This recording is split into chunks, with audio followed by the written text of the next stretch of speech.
เหมาะไหมครับผมที่มีแฟนทั้งหลายแหล่เนาะเป็นยังไงเกรงใจคนโสดคือเฮาเนี่ย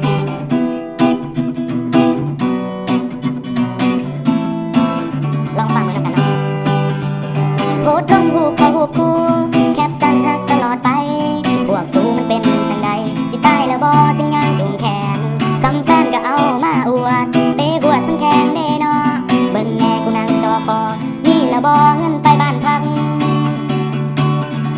เกรงใจคนโสดแน่สู้บ่อยากกูอยากเห็นคนหักกันเห็นแล้วกูอยากตีนยันพวกมึงเข้าฟ้า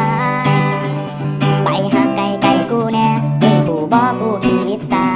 กูบ่อยากเห็นขี้หน้าคนหักกันไปหักไกลๆส้นตีนกูแน่มาสิแม่พวกสู้นี่เนาะพวกมึงบ่มือตาบ่กูยังโสดอยู่กูแล้วพวกมึงหักกันบ่ต้องปานนั้นก็ได้หรอกสู้อีตนในคนบ่มีกู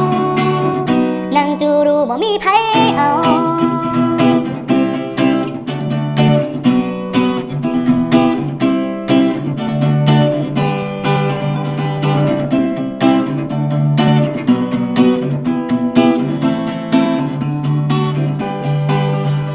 เกรงใจคนโสดแน่สู้บ่อยากกูอยากเห็นคนห่างกันเห็นแล้วกูอยากตีนยันพวกมึงเข้าฟ้า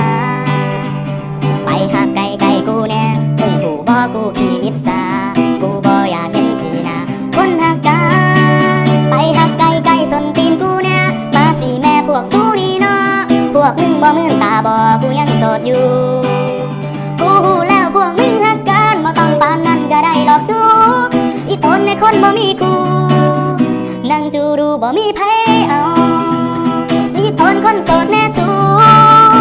นั่งจูดูบ่มีไผเอา